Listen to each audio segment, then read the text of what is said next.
Tracé du socle.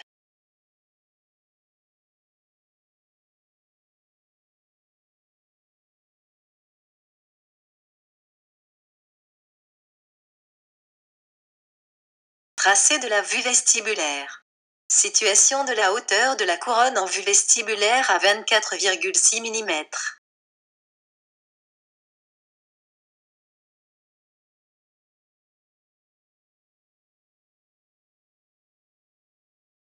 Report du diamètre mésio-distal de 22,5 mm. Situation du collet, centré de 15 mm de diamètre. Positionnement de la cuspide vestibulaire, centré, légèrement mésialé. Positionnement des points de contact mésial et distal. Le point de contact mésial est plus occlusal que le distal. Tracé de la couronne en reliant les différents points.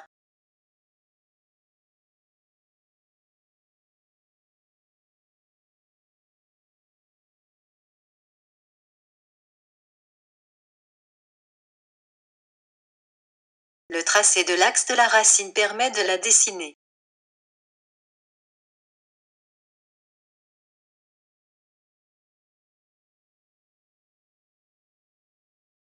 Grâce au dessin, on s'assure de la bonne orientation du bloc. Pour le tracé de la vue distale, on repère la hauteur de la couronne de la cuspide vestibulaire. Cette hauteur doit correspondre avec celle de la vue vestibulaire. Positionnement du bombé vestibulaire et de la cuspide vestibulaire en fonction de la planche.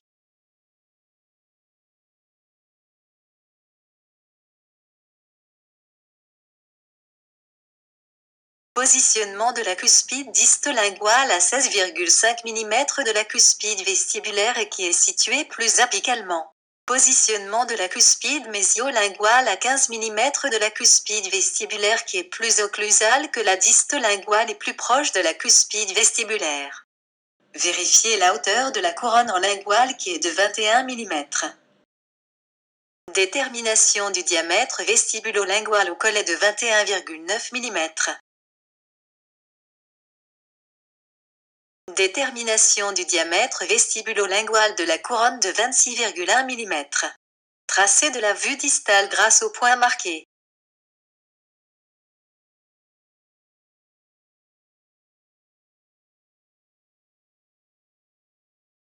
Contrôle des cotes et correction du dessin.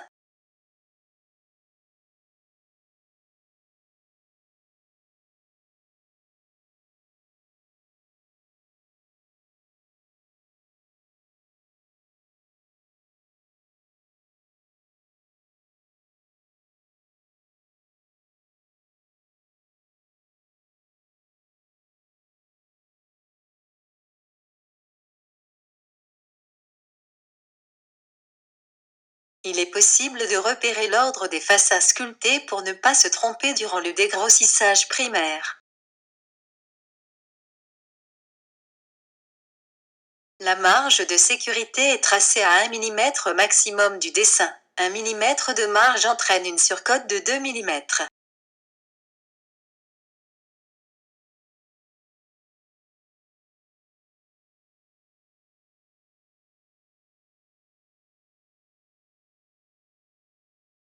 Le dégrossissage primaire peut démarrer.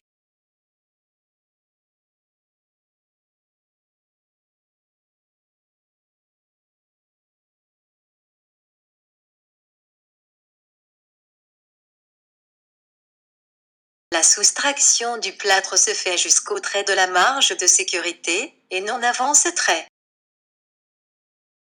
Un moyen simple de vérifier si la taille est droite est de s'assurer que l'on est parallèle au socle. Si la taille n'est pas droite, il est facile de voir où l'on doit retoucher.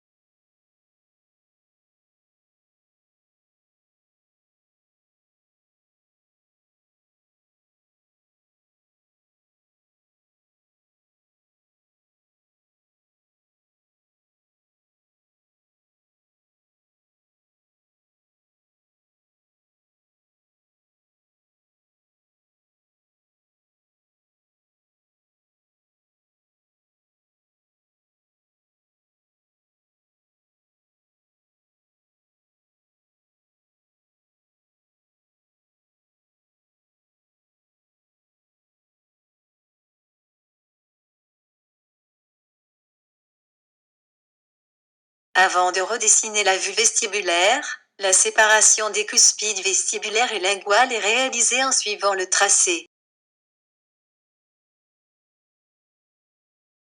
La vue vestibulaire doit être redessinée. Si l'on a bien sculpté à 1 mm de la marge, il suffit de suivre le contour à 1 mm en dedans, puis de reporter les différents points distaux grâce aux valeurs données en respectant le dessin.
Les angles sont cassés.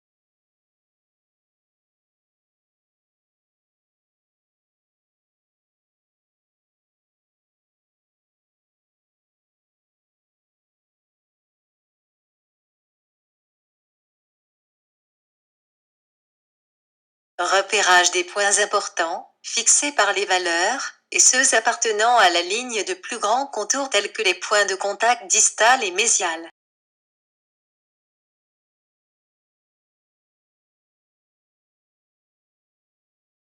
Le point de contact mésial est plus vestibulaire que le distal.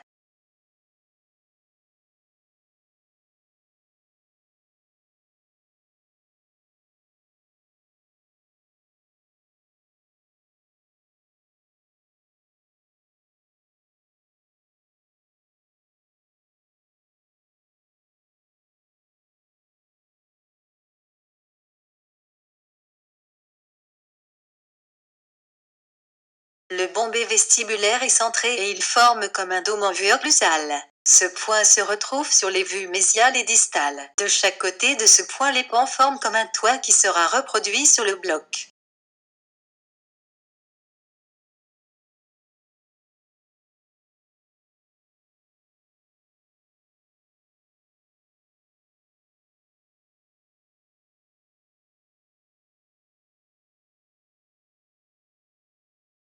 Les faces proximales sont convergentes en direction linguale.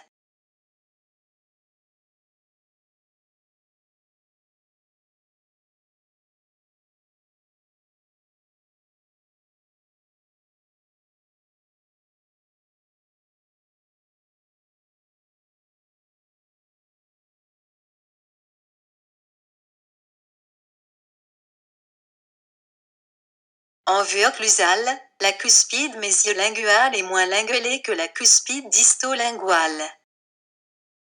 Le collet est tracé sur l'ensemble des faces. Pour cela, on marque la hauteur de la cuspide vestibulaire et la hauteur de la cuspide mésio-linguale ainsi que les hauteurs maximales au collet.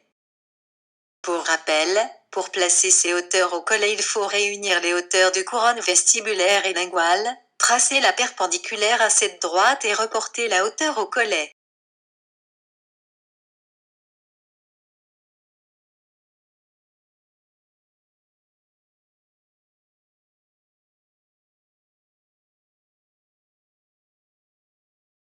La mise au cote au collet va permettre de sculpter la racine.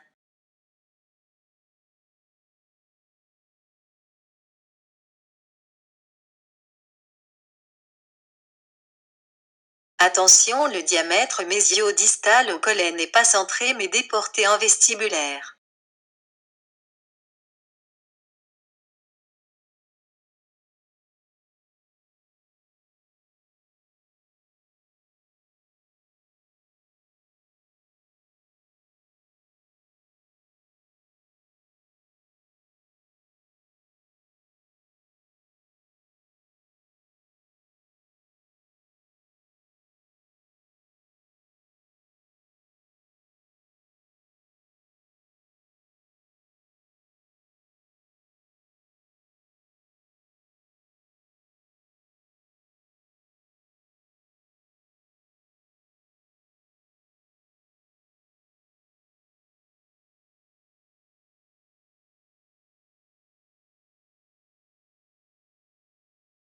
Pour sculpter la table occlusale, il est nécessaire de positionner le sommet des cuspides.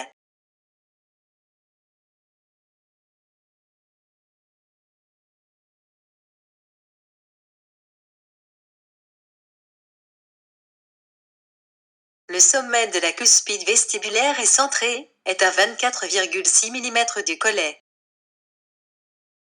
Le sommet de la cuspide distolinguale est à 16,5 mm de la cuspide vestibulaire. Le sommet de la cuspide mésiolinguale est à 15 mm de la cuspide vestibulaire.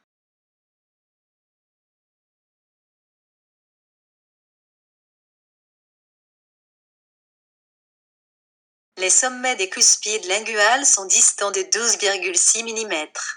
Le dessin de la table occlusale est très appréciable pour la sculpter. Le tracé des arêtes cuspidiennes est d'abord entrepris.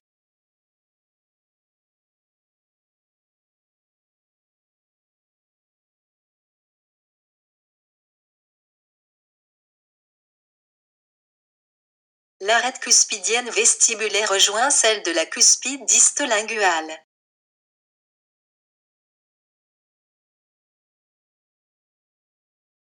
Les fossettes sont tracées, puis le contour interne de la table occlusale.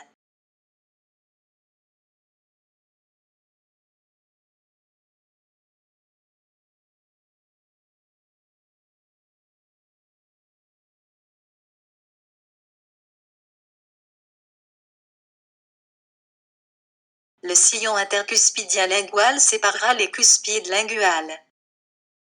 Le sillon principal mésio-distal est également reporté. À l'aide d'un instrument fin et tranchant, le plâtre est soustrait de part en part des arêtes cuspidiennes, en étant plus évasé des sommets cuspidiens vers le sillon principal mésio-distal.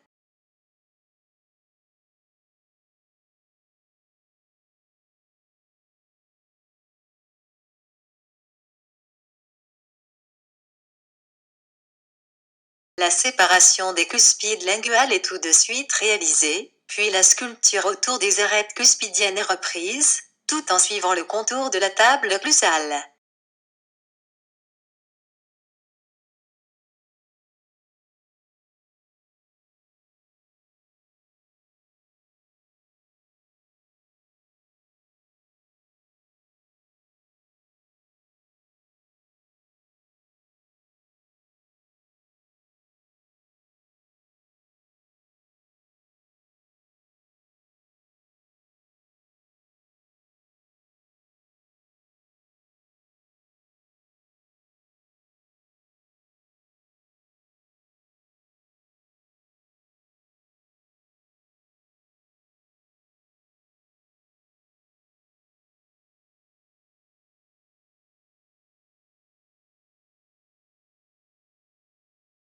Les fossettes sont creusées, elles marqueront la réunion des crêtes marginales et des cuspides au fond des sillons.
Le dessin des vues proximales permet de préciser la forme des crêtes marginales.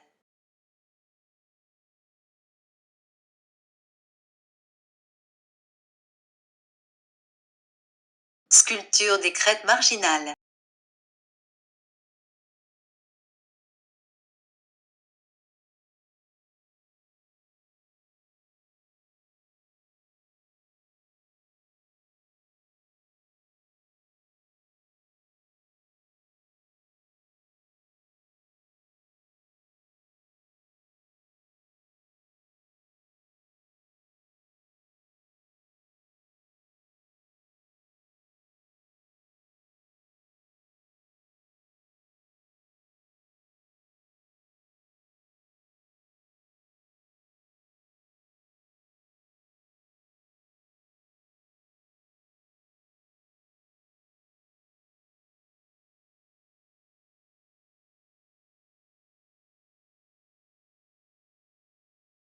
Réalisation des sillons secondaires.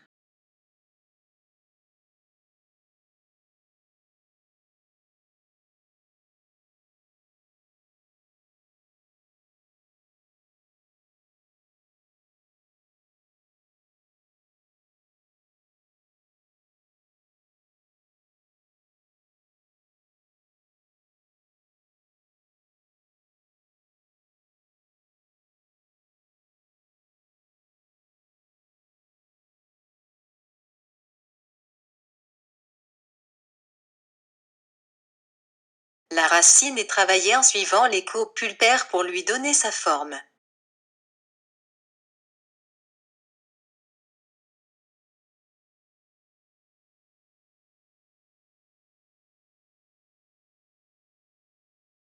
Les cotes au collet sont à nouveau vérifiées.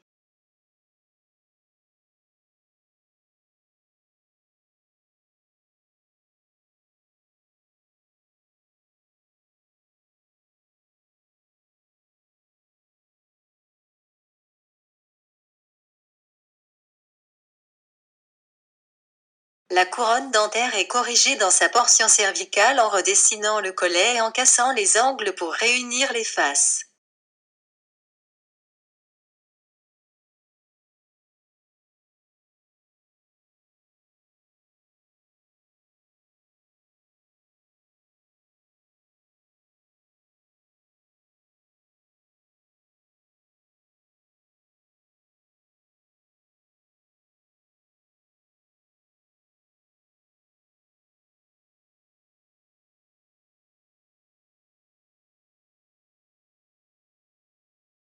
Les dépressions radiculaires mésiales et distales sont tracées puis sculptées.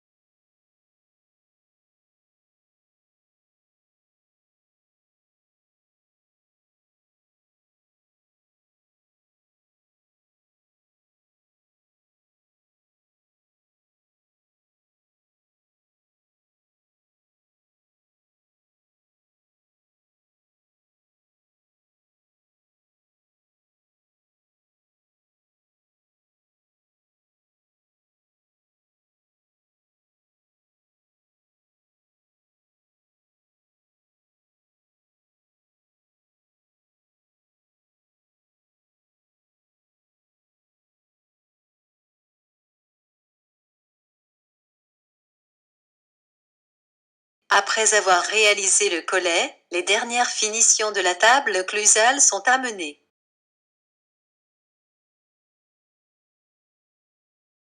Plusieurs phases de polissage vont terminer la sculpture de cette 45. D'abord avec un papier de verre à gros grains,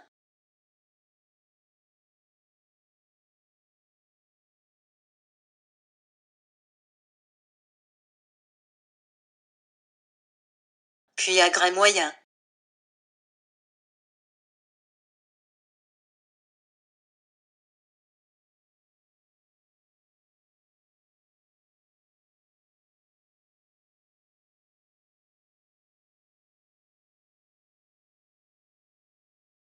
Le socle est régularisé et poli également.